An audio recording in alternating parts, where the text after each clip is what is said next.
আজকে আমার সামনে যিনি শুয়ে আছে আমার মা, জন্মদাত্রী মা। আমার মুখ দিয়ে কথা বেরোচ্ছে না, তারপরেও তুই একটা কথা বলি।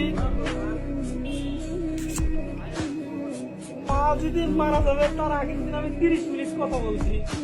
কথা বলার পরে মা বলতেছে যে আমি বাঁচিয়ে দিতে কদিন সেই কদিন সংসারটা দেখি, আর আমি মারা গেলে সংসারে কি হইবে সেটা তুই বুঝবো না। আমি জানি না যে মা তারপরের দিনে মারা যাবে।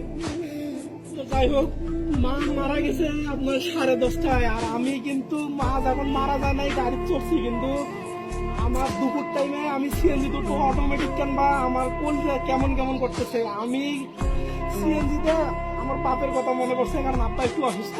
তা আমি নিজে নিজে বলতেছি রব্বির হামুমা কামা রব্বাইনি সগীরা, রব্বির হামুমা কামা রব্বাইনি সগীরা। দৌড়ে পড়ছি আমি সিএনজিতে, সেখানে কোম্পানির কাজ করি। তারপরে আমি রওনা দিছি সন্ধ্যার পর কোম্পানির কাজ শেষ করি, কিন্তু মার সাথে কথা বলি যে আমি ডাইরেক্ট আসিয়া তারপরে আমি বাড়িতে ঢুকবো আর কি। কিন্তু ভাগ্যক্রমে 11টার দিকে আমার কল দিয়ে গায়ে বাড়ি আসো তোর মা মেডিকেলে। কিন্তু কথার আওয়াজে বুঝে গেছে যে আমার মা আর এই দুনিয়াতে নাই।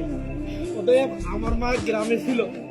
গ্রামের মানুষরা গ্রামের আশপাশের সাথে কোনো কারণে জমি জমা লেনদেন আনুষ্ঠানিক কারণে কথাবার্তা একটা কম বেশি হয়ে যায়, মানে যেটা বলা হয় আমরা গ্রাম ভাষায় ঝগড়া বলি। এই ঝগড়ার মধ্যে যদি অন্যায় ভাবে আমার মা কোনো অপরাধ করে থাকে, আল্লাহর রাস্তায় আপনারা ক্ষমা করে দিবে ইনশাআল্লাহ।